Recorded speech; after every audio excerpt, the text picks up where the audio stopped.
Welcome today to our podcast. I am so excited to be speaking with Paul and Gail Dennison. They are awesome and so gracious to be with me today. I'm going to do a little introduction of them to begin with. Paul E. Dennison, PhD, is an internationally known author and educator and a pioneer in the field of movement-based learning. From his early career teaching reading in elementary school to coaching students at his reading centers to creating the Edu-K and Brain Gym programs in the early 1980s, Paul has always been a champion for the learner. Paul has taught in 25 countries worldwide and continues to teach online, often through translation. For 40 years, his work has been known for supporting the development of visual and motor skills. In today's world, his vision for education continues to bring joy and aliveness to the learning process. Gail E. Dennison is the co-creator with her husband and partner Paul of the Brain Gym book, Manuals and Processes. She is the author of the courses Vision Circles, 8 Spheres of Perceptual Development, Double Doodle Play, A Window to Whole Brain Vision, and Movement Dynamics, which she has taught worldwide. Gail brings her background in somatic modalities, along with her passion for play, visual skills, and sensory perception, to her current Edu-K teachings. You can find out more about the Dennisons' work at Hearts at Play. That's on Facebook and Twitter, and also at heartsatplay.com. You can also find more information at Breakthroughs International Brain Gym. And I'm going to link all of that in the show notes so that people don't have to write it all down. They can just that's fine. Click on the link. Paul and Gail, we are so thrilled to be finding out more about your work. And I wanted to mention that I've been familiar with your work for years and years because my daughter's Suzuki violin teacher used those exercises to get them warmed up for violin. And I bought the book and thought I should do this in my piano studio, So it's been something that I've been very familiar with and very excited about for a while. And I've also seen elementary classroom teachers use some of these techniques. I just think it should be more used, right? So, Denise, thank you so much. We're so thrilled to be here with you. Yeah. It's great. It's great. Yeah, so thank you. So today we're going to talk about how movement is the door to learning, right? And how as we use that, we can integrate our vision and have better vision as well, right? Right. So we're going to discuss vision in the midfield, proprioception, the peripheral vision and depth perception, ways that that movement supports us in improving all the ways that we see and learn. Okay. So tell us a little bit about how you define vision in Brain Gym. In Brain Gym, we talk about vision rather than sight. Vision is a process that occurs in the brain. The part of the brain that you can see are the eyes. So the eyes are the window of the brain. Right. And everything you see, you learn how to see. You see what you expect to see. You learn what you've experienced. Learning, you learn what you live.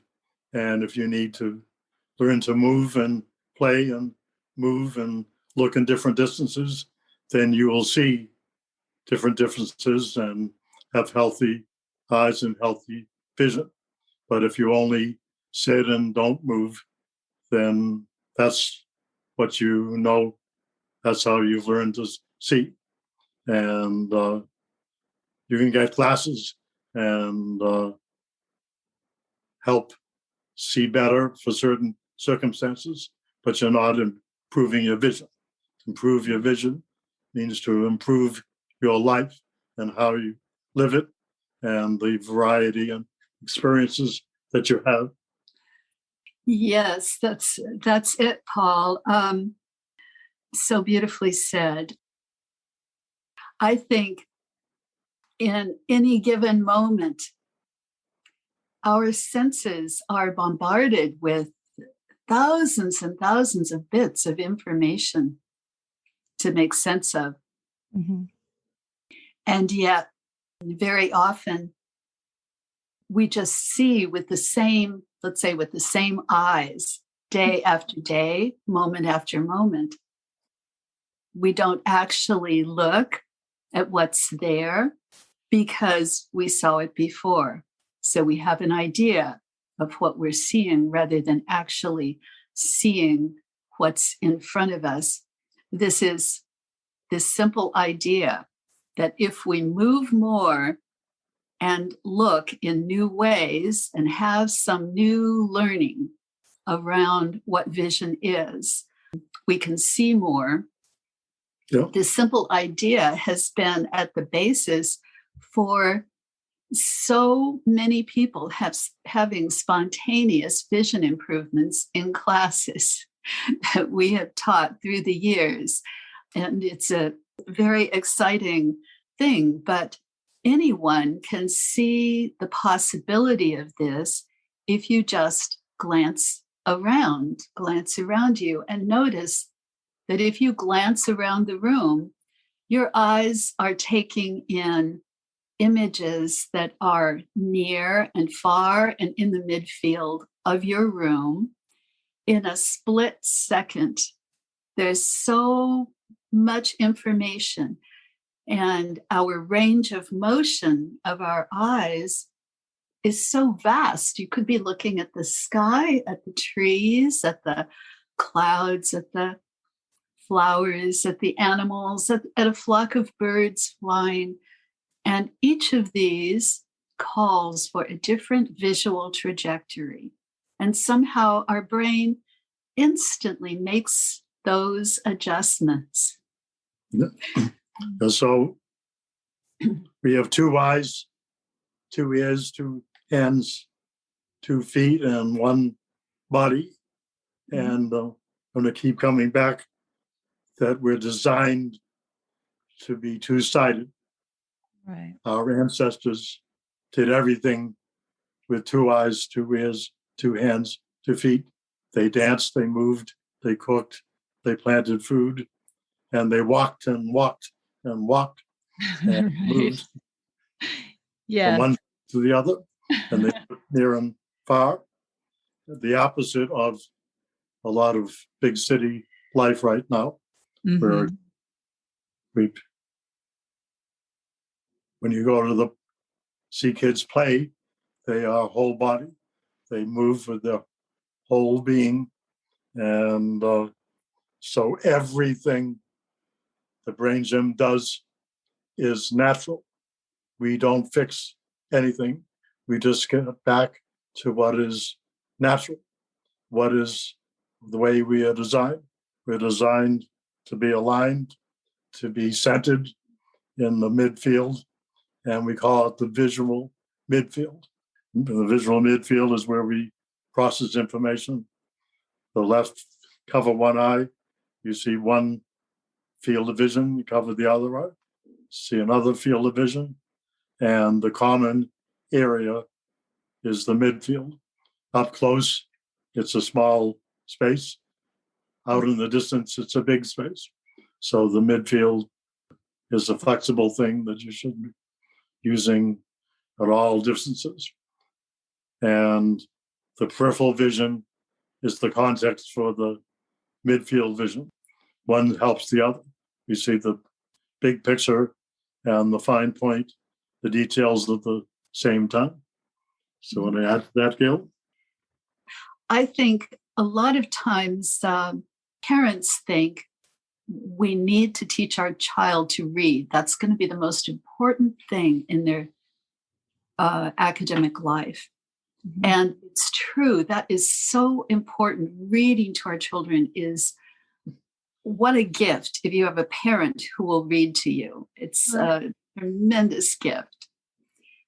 And yet, there's something about the current thinking about reading that calls for a kind of over-focus on the skill of reading. There's too much emphasis on starting too young, especially for the boys. They're not ready to use binocular vision at the reading distance till they're 7 or 8 or 9 years old. That's the age that I had kids come to my reading center. And we never intended to use Brain Gym to teach 4-year-olds how to read.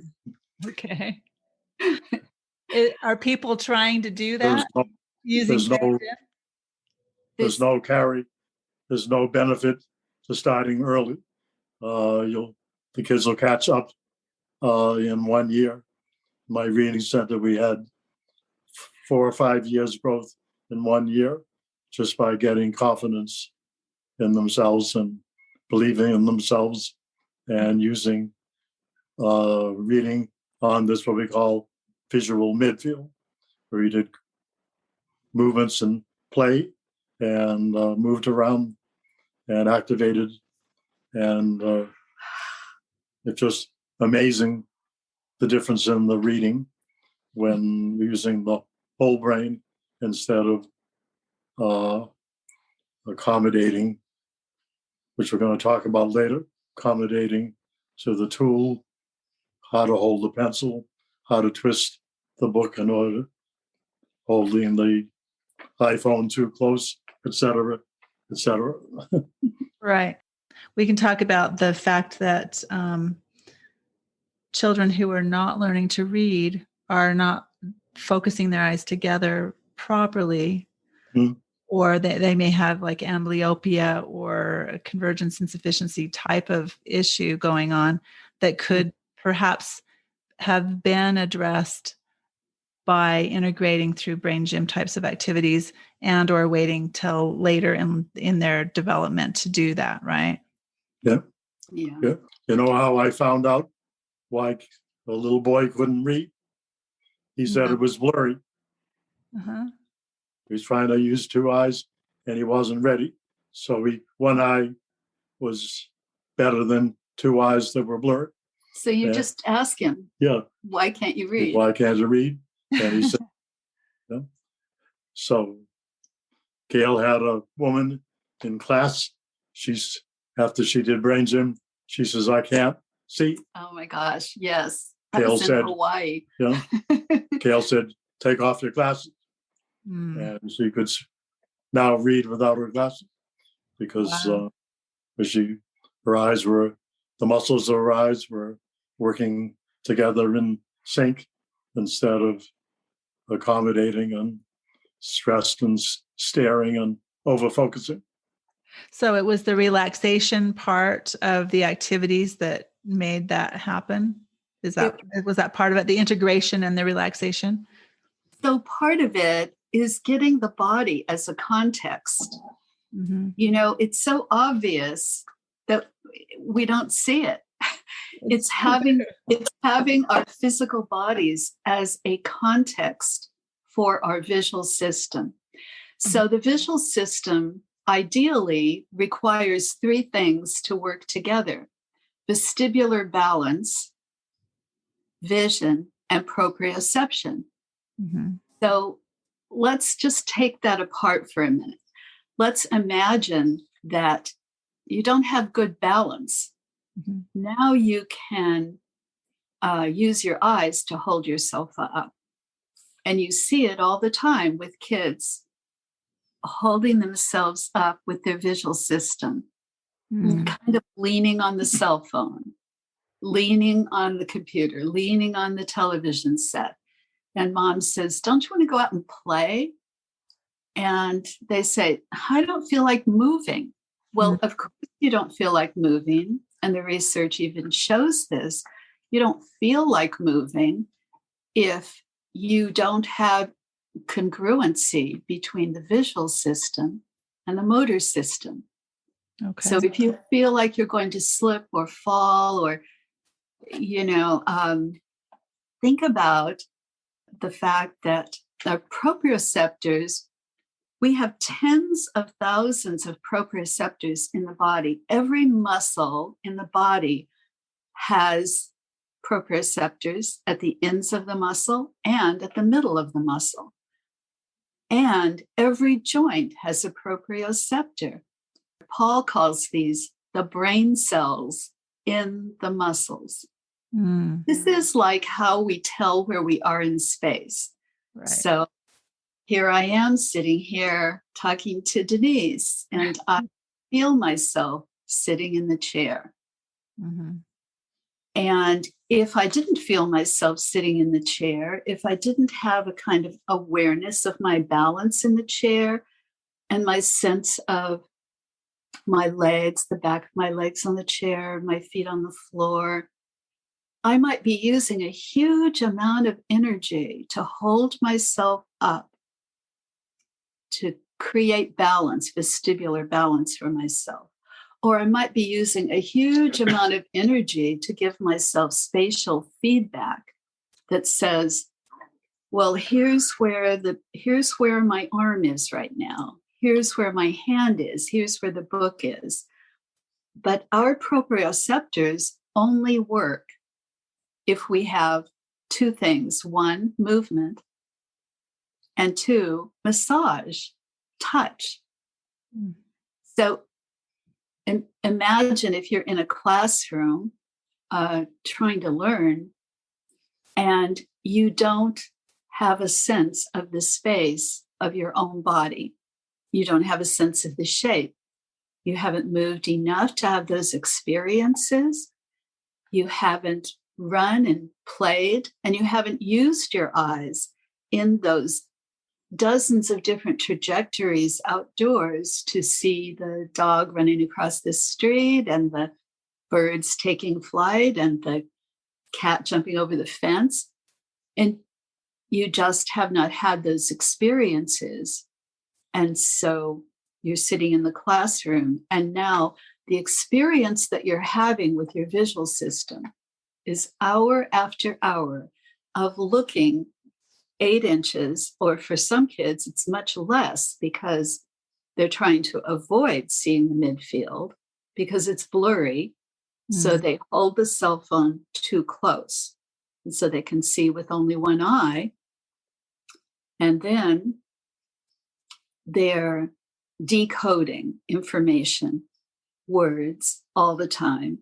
And they have this virtual world in which they can see just fine. Right. Or they can look at the book and they can see, maybe they can see just fine, or maybe it's blurry, but they're in a stress mode because as soon as you look up and out, here's this big world that you're not comfortable in. Mm. So the brain gym work is really, really simple. It's just that movement is miraculous. Movement teaches us spatial awareness, proprioceptive awareness, and visual skills, all three. And ideally, the visual will have the motor and the balance as feedback, continuous feedback for the visual, so that we're not overly dependent on our visual. Does that make sense? Yes. People are not going to probably understand what types of movement you're talking about when you say brain gym, unless they've done some of those activities. Can we introduce a couple of them maybe and kind of give people an idea of what we're talking about? Sure. So amazing developmental optometrist who I met years ago, 40 years ago, was G.N. Gutman. And he understood that vision is a learned skill of attention. So so you learn what you live, you learn what you see, and in order to use your whole brain, the left side of the brain and the right side, he had people drawing at the same time with two hands. So one of the best exercises, you can do it even if you can't see put your two hands together and move them out away from the midline, move them back in. So that's two hands, and that's immediately aligning yourself in the middle where you belong. That's where your proprioception and vestibular balance is. And the more you do that, the more you're accessing the midfield. Then go up and in and down and out like a box, up, in, down, out. Then go out and around one way, make a circle and go back the other way. And every time you do this, you call it bilateral drawing. We call it double doodle. Because that's where that name came from then, is the doodling with your hands at the same time. Okay. One of our students early on said, why not call it double doodle? And it stuck. So that's cute. Yeah. So that's a very important movement. And then if you take imagine an 8, figure 8. Right. Let me say something about the double doodle. Okay, you say add to that. Okay. The double doodle is a fantastic activity that teaches us, without ever saying anything, where the midline of the body is. So why many kids have difficulty in the classroom, and why the basis of all of Brain Gym is to find the midline, the body's midline, to feel the body's midline, and to be able to move from the body's midline. So the midline is the sternum. If you feel the sternal notch on the breastbone, or the navel, these are markers of the body's midline. The nose is also a marker. Why is it important? You know, babies, the very first thing they do is put things in their mouth. So this center of the body is very, very important, the center of the body. And yet we have to, in school, coordinate the two eyes and the two hands. You might say, well, most people are only using one hand. That is actually the problem. Right. We're a very one-sided school can be a very one-sided place. For some kids, one side is the active side, and the other side is the part that's kind of holding us up. You know, like the hand is just there holding us up holding up our head while we write, or holding the book and getting tired, or holding the cell phone and trying to figure out what's the best place to hold it. You know, so we have to realize there is 70 years of ergonomic research that is not even being used right now. Computers, cell phones are not ergonomic. If you think about it for a moment, you realize that as soon as you put the cell phone in a child's hands, you see them starting to veer toward their dominant hand, away from the midline. And does it matter? Yes, it does matter, because they're still learning how to use two eyes together. The two eyes around each eye has 6 extraocular muscles. Repetitive stress is as true for the use of the eyes as it is for the use of the wrist or the elbow or any other place in the body. And we can find tons of research on the repetitive stress that happens with one-sided use of the hand. That's what most of the research is on, and repetitive stress on the impact on the neck and so on. But for some reason, there's little research that considers the impact to the visual system of repetitive stress. Mm-hmm. We don't talk about it at all, right? No. And we discount the fact that we're even doing that to our eyes, Yeah. It's like, oh, our eyes are supposed to work, so they didn't. We're going to go get glasses or whatever. It's genetic. Or surgery, in my case, right? Surgery to straighten the eye muscles. And that's an ongoing thing for a lot of people on a lot of these groups that I'm in. They talk about the fact that they're going in for another surgery because their eye muscles are not doing what they're supposed to, so we have to move them.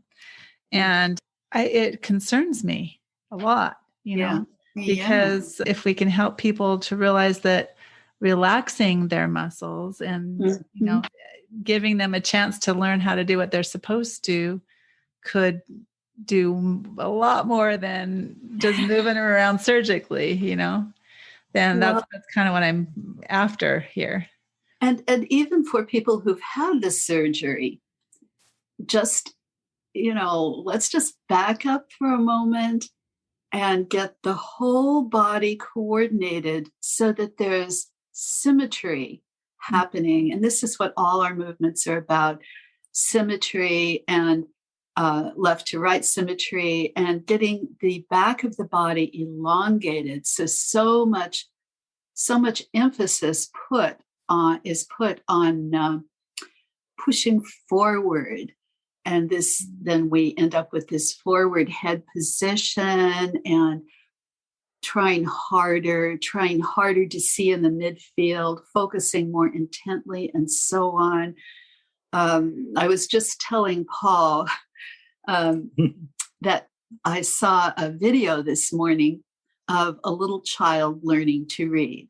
This is a 4-year-old boy, and cute little boy, struggling to read a word. And his dad is so patient and so beautifully attentive to him and saying, "What's this sound?"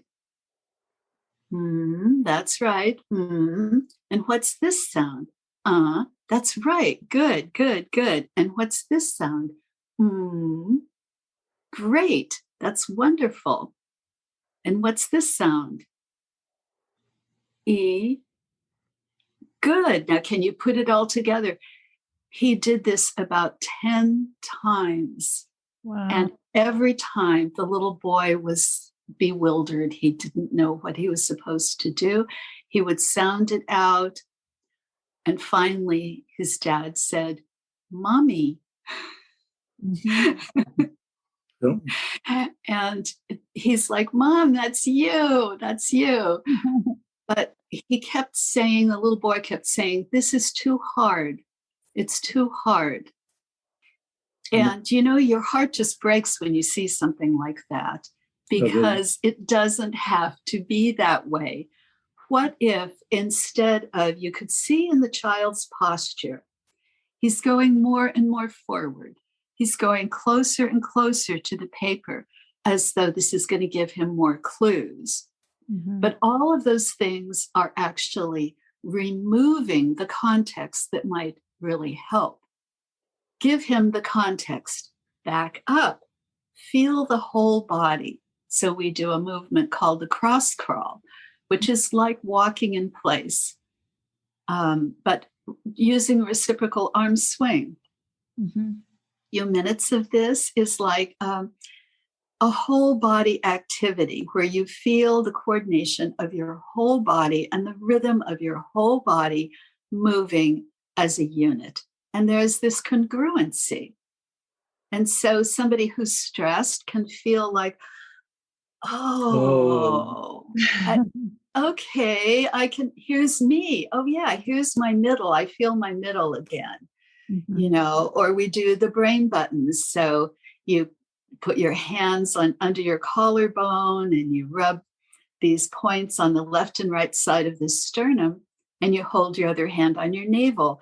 Well, what is that like? That's like a metaphor for two eyes and one belly button, one navel. You know, it's like a metaphor. We do focus. We focus with our eyes. We focus with our head. You know, we focus with our torso. We focus with our hips, but we don't ever talk about that.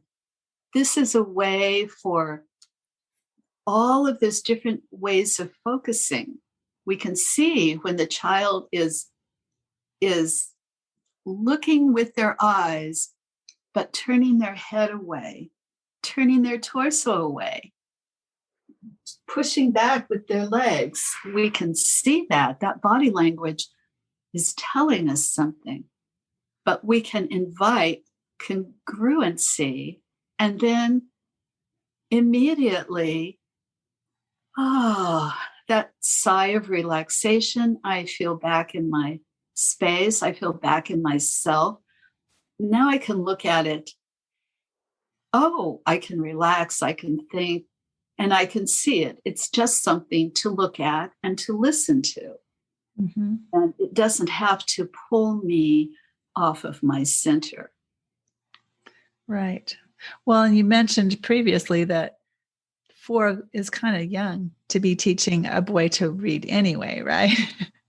Definitely. So if he says it's too hard, then maybe it is too hard, right? Yeah.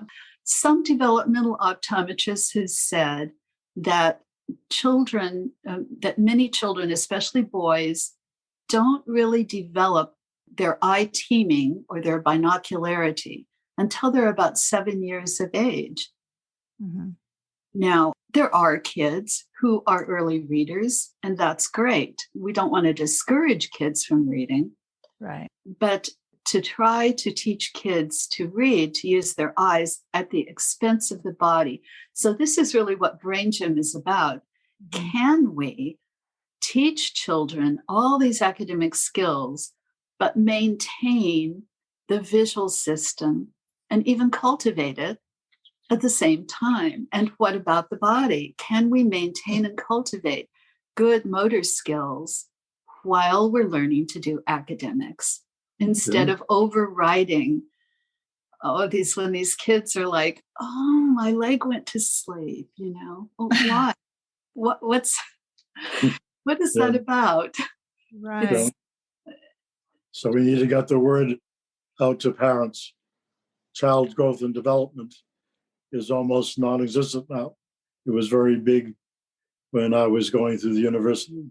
Mm-hmm. And but now it's all about achievement and starting younger. So we have the word out to the parents that the kids need to be ready to learn. And some Brain Gym might help you get ready, but it's not going to replace playing, solving problems, being out in nature, seeing in different distances, and not sitting uncomfortably in school furniture where your feet don't touch the ground and you can't focus. I'm just remembering myself trying to sit in school and the teacher just annoyed at me. Why can't you learn? Oh no! And I wasn't ready to do it. As soon as I caught up, and there's no rush. There's no evidence to push kids so fast. But parents, when they hear from the teacher that something's wrong, they tell you to try and tell the kid to work harder. And that's not the solution. Right. The solution is, you want to learn mummy, you've got to draw a picture of mummy, you've got to hug mummy and say mummy, mummy, mummy. And a symbol is only a symbol if it stands for something real that you can touch and feel and love, and whether it's a tree or a bird or whatever. Mm-hmm. So my little grandson loved to play with spiders, so we learned the words spider, and the spider stood for something that he could play and watch with and be fascinated with. Mm-hmm. So anyway, that's how I think about things. So. Yeah, that's excellent.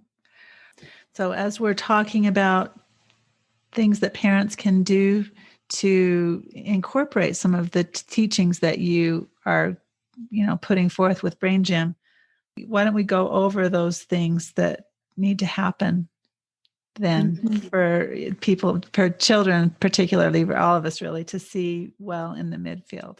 Yeah. Okay. So let's start with these three main points. Yeah. So when we're teaching kids to read, we have to realize we're teaching vision. Mm-hmm. This is lifelong vision that they are learning right now as we teach them to read. It's not just words. This is how they're going to see, whether they're going to be myopic or whether they're going to love looking out into nature, whether they're going to love the experience of seeing trees and flowers and clouds and birds, hills and mountains, distances. We're teaching all those things when we teach reading. Okay. So the first thing probably is to get them outdoors a lot. Getting them outdoors is what we don't have enough of in the classroom, though, right? Getting the kids outdoors is super important. There's this big mystery about myopia. Mm-hmm. They're seeing epidemics of myopia all around the world, and they're predicting that everyone's going to be myopic by, I don't know when, but sometime in the near future. Right. However it is these predictions get made. Myopia. And so how is it that myopia is happening? And the one thing they know for sure is that the more time kids spend outside, the less myopic they are. Mm-hmm. So, but it takes quite a bit of time. I think it's minimally like 3 hours a day to avoid myopia. That's a lot, and that's way more than most kids are getting. Sure. Yeah. But recesses canceled, physical education is canceled. Yeah. Okay. Stay in the classroom and work. Mm-hmm. Yeah. And so in order to get 3 hours a day, we'd have to cancel all homework too, right? Yeah, right. Oh. So, but why is being outdoors so important? And mostly they have related it to the light. Mm-hmm. But no one has talked about the fact that there is more movement outdoors than there is indoors. Mm-hmm. If you just step outside for a moment and a tiny little breeze, and it will attract your eyes all across the yard, up to the sky. And again, all these different visual trajectories. Right. So looking near, looking far, looking into the middle distance, looking very, very, very far. Yes. And all very quickly, just glancing around. And then finding our resting gaze, because for most people, the resting gaze is in the distance. That's when those 6 extraocular eye muscles that each eye has, that's when our eyes start to really deeply relax, is when we're looking into the distance. Now that there are some exceptions to that, but I'm not going to address that. For most people, that's when the eyes relax, looking into the distance. And we don't do that enough, any of us, right? And none of us do that enough, but we're more likely to do it outdoors. Right. And, because nature is inviting our resting gaze, Mm-hmm. just here I am in the sunshine, and under the trees or wherever, If you can't do it 3 hours, do it as long as you can. Right. I think the time A little bit is better than not. Mhm. And then the color green is relaxing to the eyes. So, very relaxing to the visual system. So we the letters are red. The cone cells, the center of the eye that focuses. Okay. So we have to get up and look all around and see the greens, see all the colors of the rainbow. The colors that take our eyes out into the distance are the blue colors, the green colors, whereas the reds stimulate near vision. The red and the black. The black is even kind of a blackish red. The black in print is kind of a blackish red color. Okay. So I don't know if that's helpful, but it helps it to make sense that that's what's causing more stress, though, right? It's when we're focusing on the black letters. We're focusing on these letters that have no, they have no shape, they have no depth, they have no, none of these variegated colors. Like in our vision circles class, for example, we like to invite people to see the variety of greens. The blue greens, the red greens, the green greens, the yellow greens. Just within seconds, you can truly expand your sense of depth by looking at this variety of colors. So, but what does distance vision have to do with reading? Mm-hmm. It actually has a lot to do with reading, because in order to read, we have to get the two eyes and those 12 extraocular muscles to coordinate our two eyes from whatever distance we are looking, let's say 6 feet or 12 feet, to the exact point where we are looking at that word or that phrase in the book or on the computer screen. Mm-hmm. That is a very precise measurement that allows us to see clearly. It's not a vague measure. Right. Yeah. And you go to the optometrist and you find out how specific that measurement is. So out of all the possibilities of how much distance, how far our eyes could look, we need our eyes to be able to look from far to near and to adjust. And that's that word, that big word, accommodation. Our eyes have to adjust. And both eyes have to adjust to the same distance. The exact same distance. Right.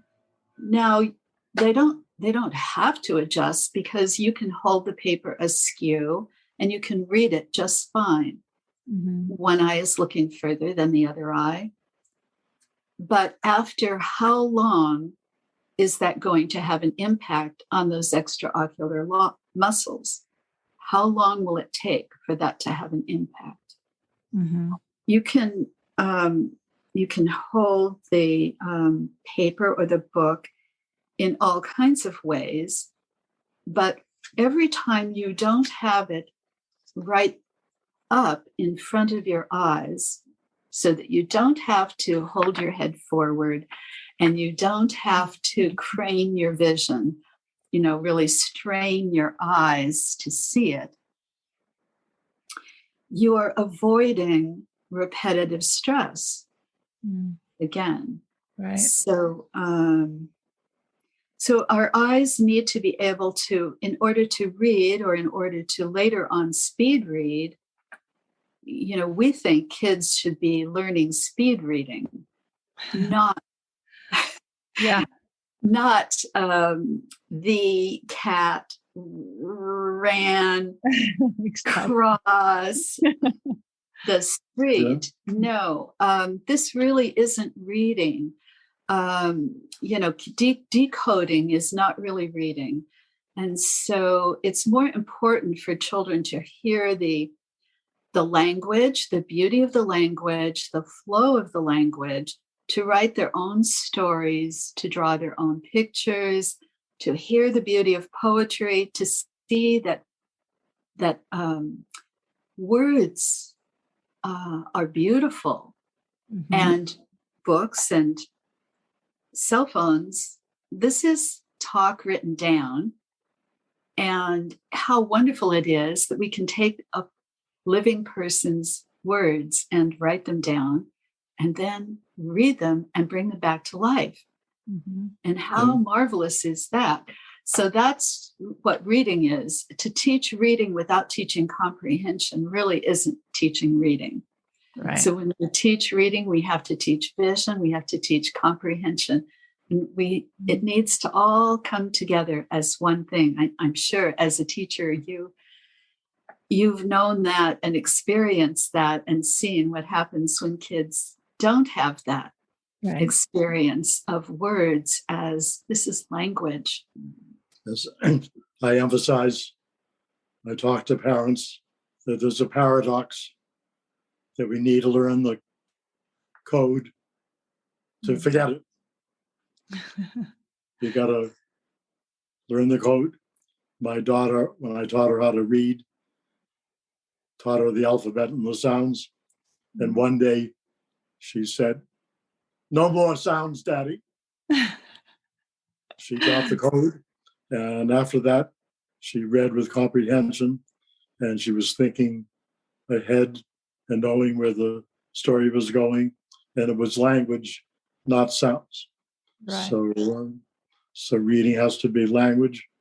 And it's an auditory linguistic thing that we use the eyes to decode it.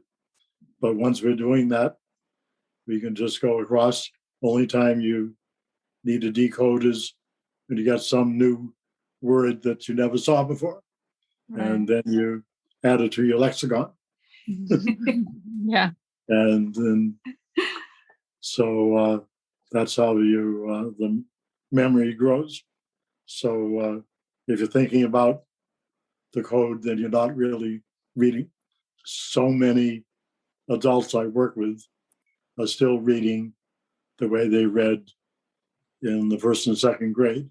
They're still reading one word at a time, and they have to read things a few times to get it. Mm-hmm. I say, how many need to read 2 or 3 times in order to get it? Just read it once for the left brain and once for the right brain and once for the whole brain together. Why not start in the middle with whole brain reading on the midfield? Yeah. Both at the same time. I think that it's just important to help people to know that we are in charge of our vision, right? And the things that we do with our eyes, we can change, right? We can think about it differently. We can teach our children differently. And that's kind of the point that I think we're making here, right? Is that it's up to us and we can do something about it. And the tools that you have can aid us in that. Oh, and as a parent, you can see your child falling into this pattern. It's really a one-sided pattern. Mm-hmm. They're leaning on one side, they're leaning on one hand, they're tilting the head, they're starting to bring the paper closer and closer, or the book closer and closer. And as soon as you realize you need 2 eyes working together to get the full relaxation of the visual system, the whole visual system. So just kindly inviting your child to take a break, is when you see those things and saying, "Oh, let's go outside for a minute," or "Let's go look at the clouds. Let's see if we can see some animal shapes in the clouds or something," to get that distance vision back on, or doing brain buttons or some other brain gym activity, taking a walk or doing the cross crawl. The brain gym activities are terrific because they only take 15 seconds to maybe a minute at the longest, or 2 minutes if you're really into it and you want to really go into a deep, calm state. And each activity you can do so quickly and feel the difference. They're all about relaxation. They're all about getting out of the stress response and getting back into the calm state. And we need to make sure, this is another thing as parents that we can do, is just notice, is my child in a stress state? And if they're not, slow down, talk more calmly. Maybe I need to do my brain buttons. Maybe I need to do belly breathing for a moment. Take a deep sigh, and get back into a pace that feels in harmony with my thinking and because our thoughts can just take us faster and faster and faster. And these kids get on the cell phone and they're just going faster and faster and faster. And just a minute, Mom, just a minute. Wait, I just have one more thing to do. Wait, and we don't realize this adrenal rush is speeding up the visual system and kind of splitting, in some cases, splitting our visual system off from that proprioceptive system and that vestibular system. And all we need to do is get up, do something, stand on one foot, do a balance, do something to balance, and notice again, my whole body. Oh, yes, my whole body. Why not come back to it? And movement is such a wonderful teacher. It's our first teacher when we're just infants. Right. Learning how to turn over and look around. And movement is providing that supportive system for our bodies that says, I'm safe. Here I am in the chair. Or here I am standing here and moving and walking around, and I'm safe. There's nothing to rush to. I don't really have to do that homework right this second. I can just take a nice deep breath and relax my eyes and feel the joy that I feel just from being alive. Yeah. And we tended to focus just on helping children, but I think that we should apply all this to ourselves as adults too. I find my eyes getting very stressed, and then I think, okay, am I undoing all of the work that I've done to get them to work together by just being stressed and not thinking about those ways that I can relax them, Yeah. I think adults should model. So do as I do, not as I say. Yeah. So get down on the floor and play with the kids and do the things you want them to do. Right. And just model it. My problem is now my children are all grown and my grandchildren live far away. And so I haven't had enough opportunities lately to do that. We're going to talk about a little bit of tips for parents, right? Things that they can do to encourage their children to avoid myopic behavior. And we kind of went over a little bit of it so far as we were talking about getting outside, right? And finding the center and that kind of thing. Did we miss anything so far? Well, water is one thing. the brain is 70% water. Mm-hmm. And if we are just even 2% dehydrated, it can affect our visual system. And it can affect our cognition and our stress level as well. Mm-hmm. So staying hydrated, and sugary drinks don't do it. No, you're right. They don't. I don't think that the kids have enough opportunity to be hydrated at school either, do they?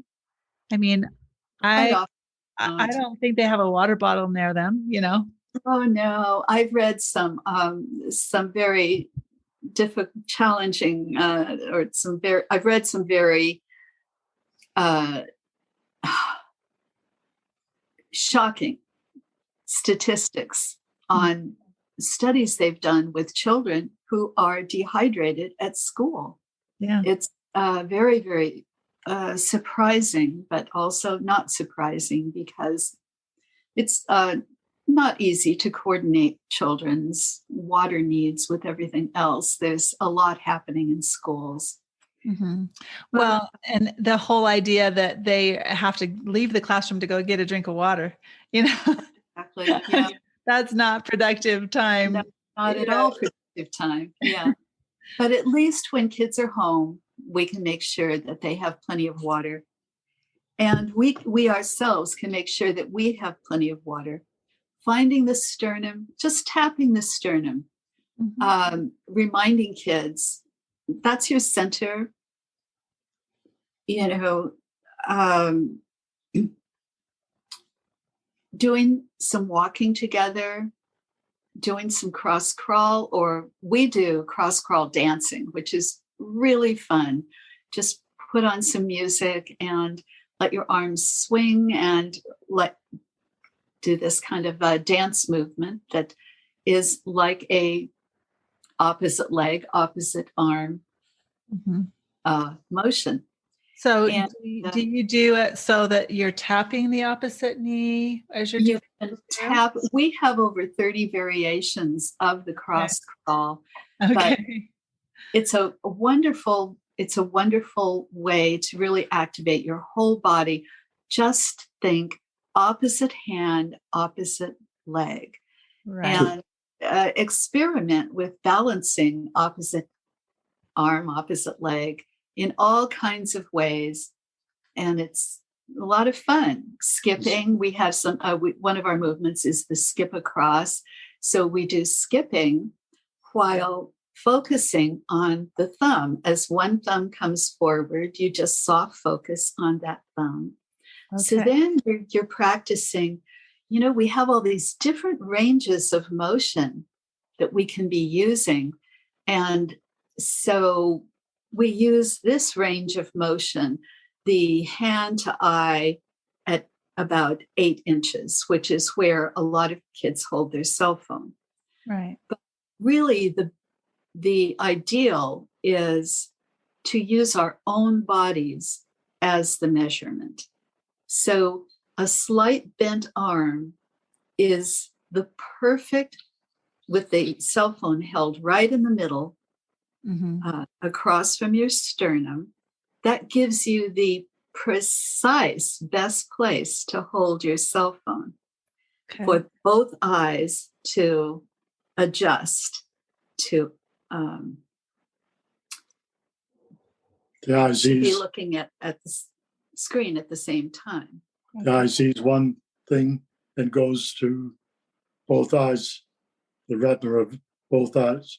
So from looking at one thing with 2 eyes, you need to do it at that bent arm distance. Mm-hmm. Okay.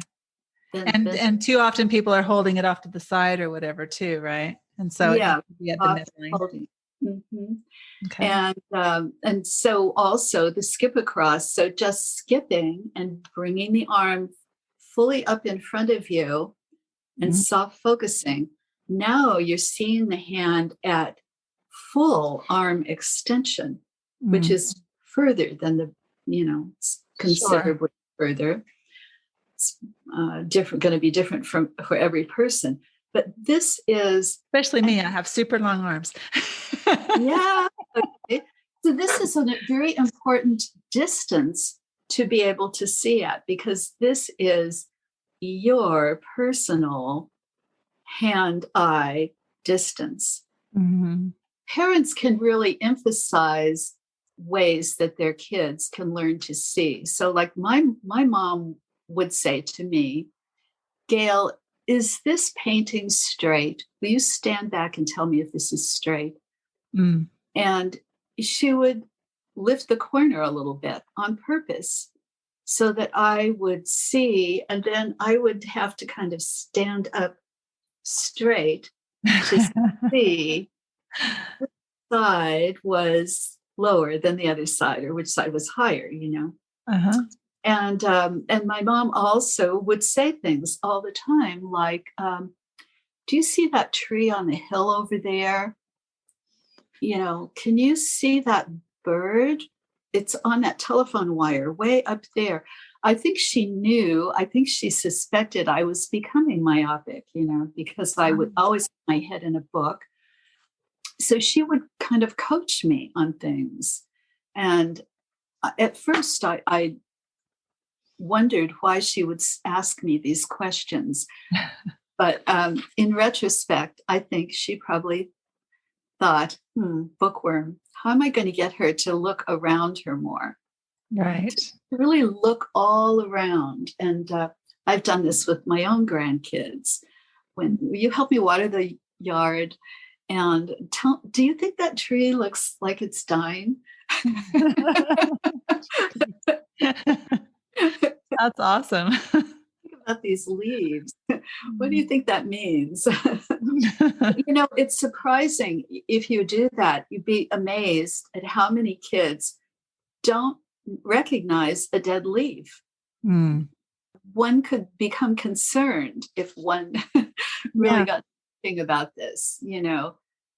These are really important things to be able to know the difference between when things around us are alive, are living, are moving, when they're moving on their own, when they're being moved, Right.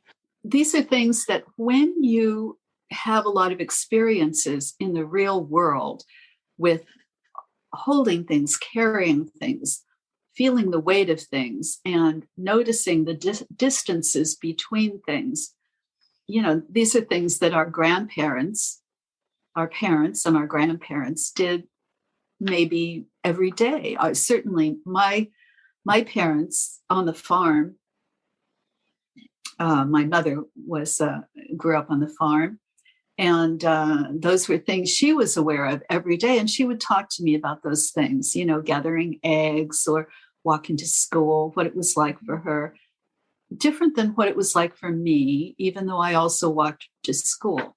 But comparing notes with your child about how things look and distances of things and how tall trees are. And my mother always had a tape record. My mother always had a tape measure in her purse. And she would always be measuring clothing that she was going to sew for me, or, at a secondhand store, a table. Do you think it will fit in that corner over there? Yeah. These are wonderful things to do with our children because they help us internalize, the children internalize the spatial dimensions of things. Right. And getting around in the real world, no matter how clever we are, no matter how well we do at school, you can be a straight A student and not have life skills. Real life experiences. Exactly. Abstract. Yep. That's true. Yep.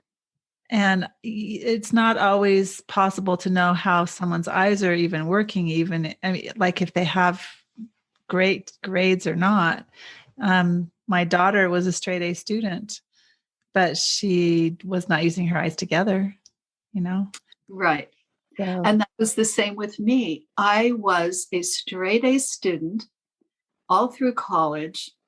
And then when I met Paul, I will just tell you, when I met Paul, he asked me, if I had read his book, Switching On, and I said no. I had been a speed reader, but I said, I can't read anymore because when I read, I get ill.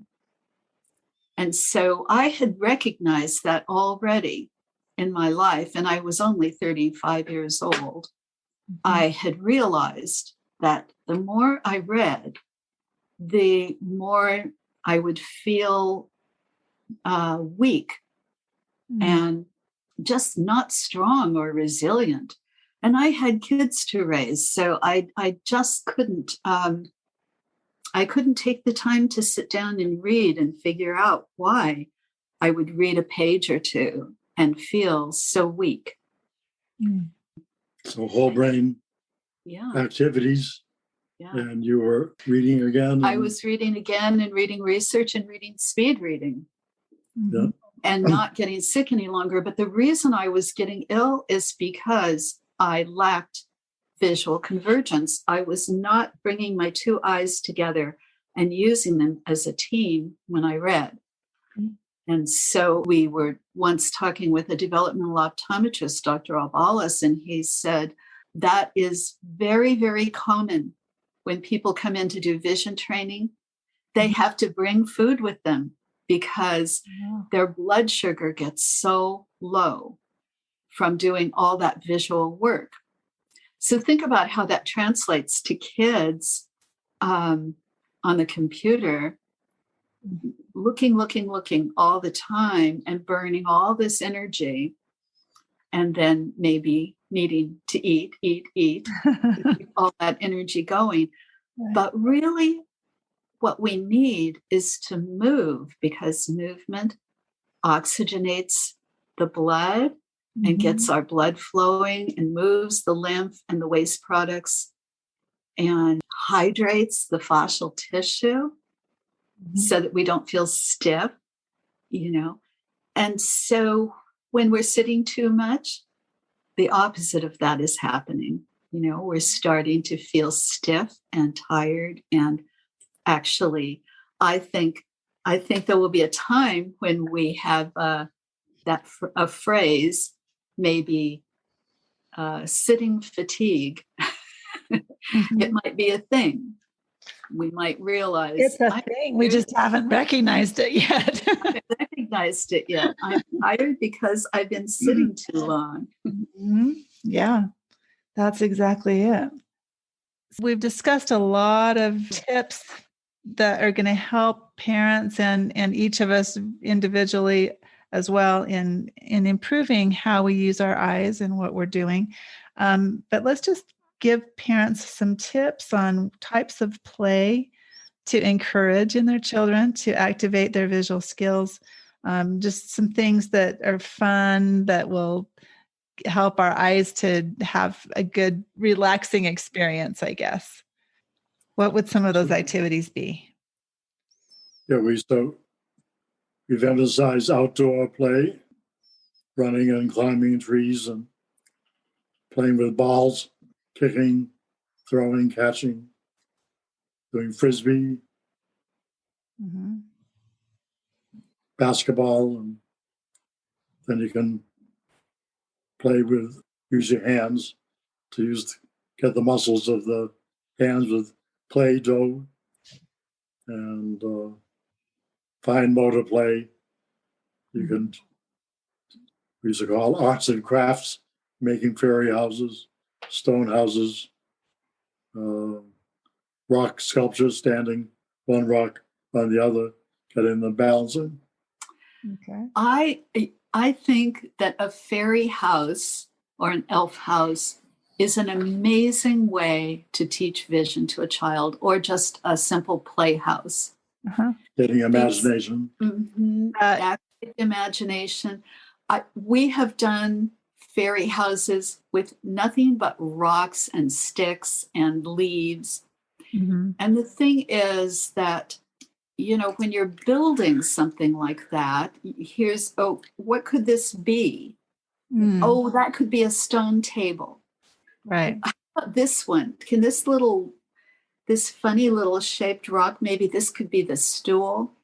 okay, and then maybe these can be the stones to lead up to the house. And then, with my grandkids, we've made little fairies out of pipe cleaners and, a little wooden bead. Then you just draw a little face on, and you have some flower petals for wings, or maybe leaves for wings, leaves out of the garden. But the moment that you pick up a little fairy doll and you say, I think I'll fly over here and land on this little flower. And now I'm going to come down here, and oh, the twinkling fairy lights are all around, and I'm going to hop from this flower to this flower to this flower. And these imagination games where you're using small things, you're using small spaces. Mm-hmm. The mind, the imagination, is organizing the world in a smaller space.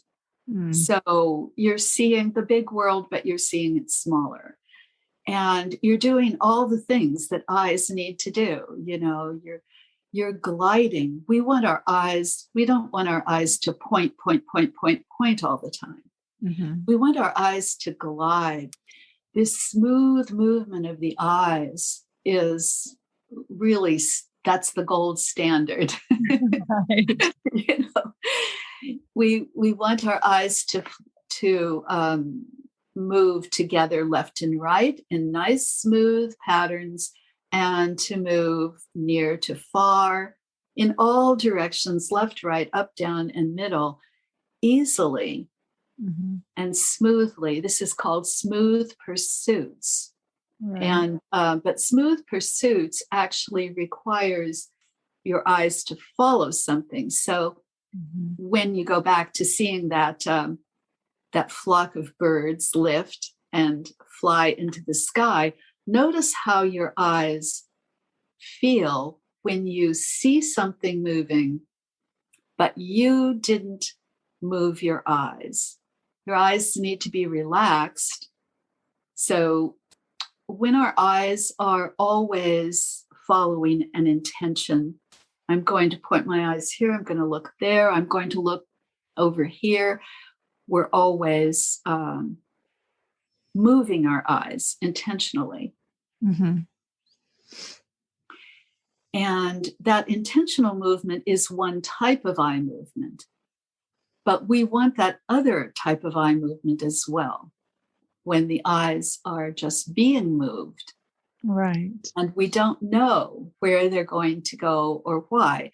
And that's why being outside is so nice, because even 30 seconds of being outside, and you can see that your eyes make an adjustment. For most people, it doesn't take much longer than that.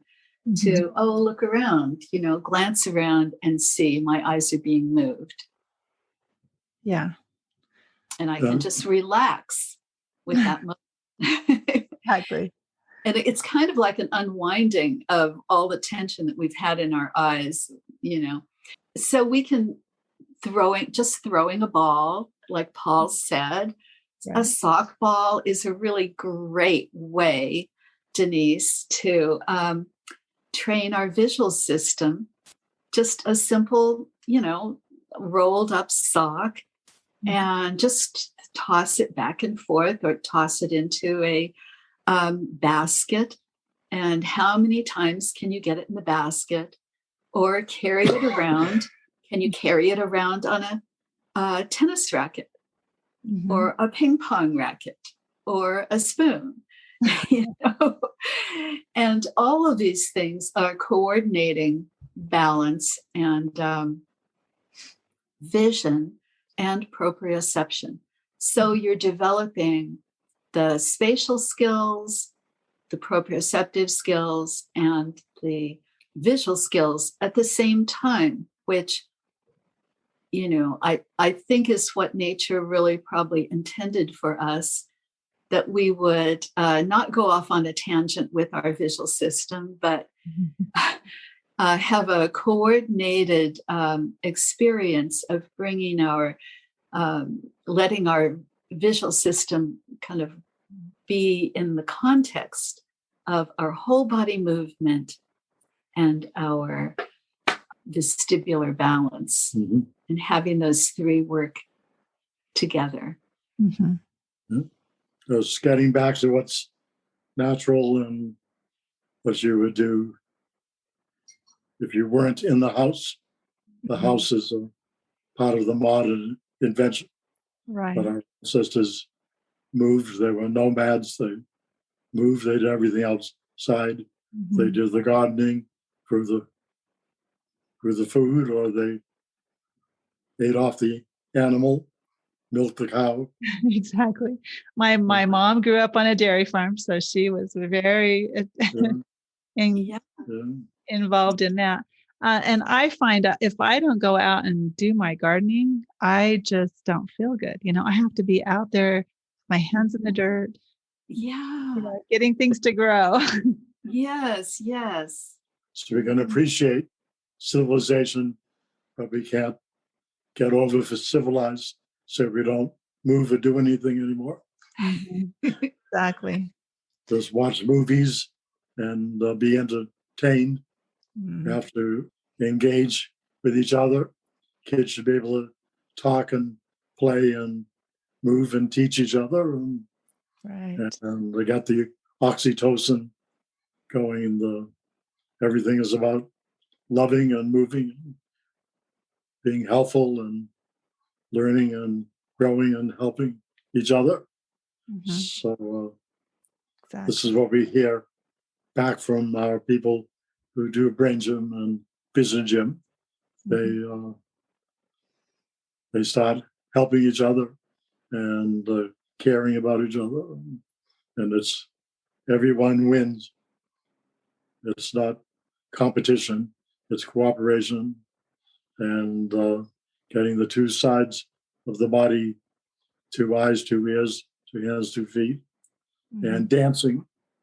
Dancing is happening in all indigenous cultures in the history, and something that people do. Something that we should do more of, right? Dancing. We need to do a lot more dancing and playing, and not just work. We can work, but we have to take breaks and whatever you can do to make it take. So I think we're making our point. Everything is on the midfield and getting up and dancing, knowing where our body is in space, having a good sense of balance, moving in all directions. And this is all natural. This is what life is all about. And the much you can do is play, and nothing is wrong. And if you have glasses, that's okay. Throw away. But let's prevent it if we can, and maybe some people will take them off if they retrain their vision. Right. But there's not one thing.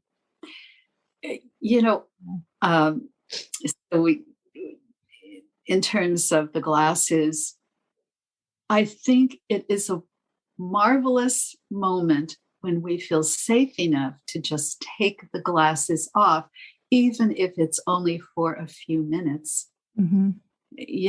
I have had several times I've lost my 20/20 vision, and several times I have gotten it back. And mostly what I did every single time was get up in the middle of the night or before I went to bed when all the lights are out and sit in the dark and do brain gym and vision gym and look around. Just looking in the dark. Looking in the dark, for me, that has been one of the best things, one of the best ways to get my vision back. And being outside is the thing. Being outside in nature and letting my eyes relax. Yeah, I love that. I'm going to do more of that. And so I have one more thing to add that's very, very important. This is something we need to do. for our own well-being, for the health of our eyes, and that we can also do with our kids. And that is take frequent breaks. Whether we're reading a live book, a real book, or whether we're looking at the cell phone or the computer, whenever we are looking up close, whenever we are doing near point activities, to take frequent breaks. Maybe the developmental optometrists say every 20, every 20 minutes, look 20 feet away for 20 seconds. Now, 20 seconds is a long time. Why 20 seconds? You know, people tell me, I don't know, I just don't do it. Well, the reason we don't do it is because if you look 20 feet away for 20 seconds, your eyes will start relaxing. It's just like if you do a stretching exercise for 20 seconds, your muscles will begin to relax. And then you start to notice, oh gosh, my legs feel longer, you know, and so on. Well, your eyes can, those muscles in your eyes can relax too, just the same way. Right. And we can do it more frequently than that, even though, right? We can do 5-5-5 or 5-5-5 works really well. For some people, we need that, you know, and to notice when we are stressed and to pause and take a breath, at least a breath, and just get back into a more relaxed state. To slow down. We have something called PACE. It's 4 simple activities that we do that help us reactivate distance vision and hydration and that cross-crawl contralateral motion in the body and our centralization of our sensory experience, just feeling ourselves at the center. So that's what we call PACE. But yeah, taking frequent breaks. Yep. Learn to love your eyes. They're the only ones you're going to get. That's right. Yes. Excellent. Okay. That is awesome. I appreciate all of your tips and expertise, sharing your expertise with us today. It's been so great. I'm going to put all of the links to your information in the notes for people who want to look into, you know, working with you or getting your programs. I think that there's going to be some people that will definitely be interested in all of those things that you're teaching. And hopefully we can do something, a follow-up type of a podcast at some later time where maybe we share some additional tips or more specifics as we get more feedback from people on what they want to hear. So I like to encourage people. I like to encourage people to tell me what they want to hear too, you know, so if they say, hey, we want to hear more about brain gym or vision gym, then we can maybe do some additional things that way. That would be great. Sure. You're delightful. I love your enthusiasm. Oh, thank you. Thank you so much. And we'll just go ahead and end today's episode. Thank you so much, Denise. It was a pleasure to talk to you. Thank you for listening to this episode of Healing Our Sight. If you liked this episode, please subscribe, add a review, and share it on your favorite social media. You can also ask questions or suggest a guest by visiting my Facebook page, Healing Our Sight, and more information is found on my website, healingmysight.com. Thanks again for listening.